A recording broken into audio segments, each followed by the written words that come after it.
Friends, ഇന്നലെ Kolkata comeback നടത്തിയിരിക്കുകയാണ്. കഴിഞ്ഞ കളി മുംബൈയായിട്ട് ദയനീയമായി തോറ്റത് ഇത്തവണ SRH ആയിട്ട് അതിഗംഭീരമായി അവർ വിജയിച്ചു. 80 റൺസിനാണ് SRHനെ തോൽപ്പിച്ചത്. അത് എടുത്തു പറയേണ്ടത് ഒരു ഓപ്പണിങ് മോശമായിരുന്നെങ്കിലും പിന്നീട് ക്യാപ്റ്റനും രഘുഷ് വാഷിനും കൂടി നല്ലൊരു തുടക്കം നൽകി. പിന്നെ വരുന്ന വെങ്കിടേഷ് അയ്യരും റിങ്കു സിംഗും കൂടി ലാസ്റ്റ് ഓവർ വളരെ മികച്ച രീതിയിൽ തന്നെ ഒരു 200 കടത്തി.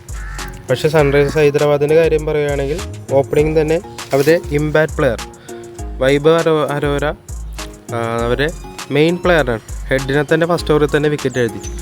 അത് വളരെ മികച്ചൊരു ഓൾറൗണ്ട് പെർഫോമൻസാണ് കൊൽക്കത്ത കാഴ്ചവെച്ചത്. അപ്പോൾ ഡ്രീം 11 ടീം നോക്കുകയാണെങ്കിൽ ഇന്നലെ 49 തന്നെ കിട്ടിയ ഭാഗ്യത്തിന്. ഹയസ്റ്റ് പോയിൻ്റ് ഒന്നൊക്കെ വെങ്കിടേഷ് അയ്യരും വൈസ് ക്യാപ്റ്റനും വിവേക് അരോറയാണ് വന്നിട്ടുള്ളത്. ടോട്ടൽ 1154 ആണ് ഡ്രീം 11 ടീം പോയിൻ്റ്. അതിൽ സൺറൈസേഴ്സിൻ്റെ ആകെ 3 പേരുള്ളൂ: ക്ലേഷൻ, മെൻഡിസ്, കുമിൻസ്. ബാക്കി എല്ലാവരും കൊൽക്കത്തയുടെ പ്ലെയേഴ്സാണ്. അപ്പോൾ അതിൽ നിന്ന് തന്നെ നമുക്ക് മനസ്സിലാക്കാം കൊൽക്കത്തയുടെ ഓൾറൗണ്ട് പെർഫോമൻസ്.